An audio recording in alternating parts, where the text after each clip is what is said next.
Welcome to JH. Today, I'll demonstrate how to obtain your Outlook QR code in under 5 minutes.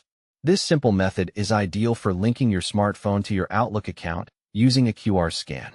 Whether for professional use or organizing your personal inbox, this guide will get you set up quickly. Let's begin. First, navigate to the Microsoft 365 Outlook login page. Open your browser and type in the URL or click the provided link. Once the sign-in screen appears, enter your login details. If you're already logged in, you can move to the next part.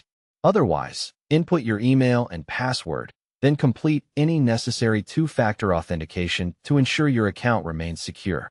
After logging in, you will arrive at your main inbox. To find the QR code, look at the top right corner of the interface and click the settings icon, which usually looks like a gear or a cogwheel.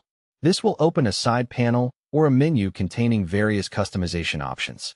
From here, locate and select the Account tab, which might be found under a General Management category depending on your version. Now, click on the Mobile Devices section.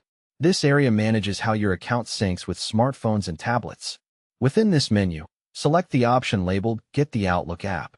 This button is often highlighted to help you find the latest version of the software for your specific operating system.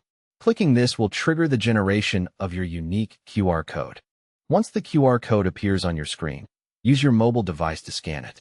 Most modern phone cameras will detect it automatically, but you can also use a free scanner app if needed. Simply point your camera at the screen, and a notification should appear. Follow the link to download the app or open it if it's already installed. Complete the remaining on-screen prompts on your phone to finish the synchronization. You have now successfully paired your Outlook account with your mobile device.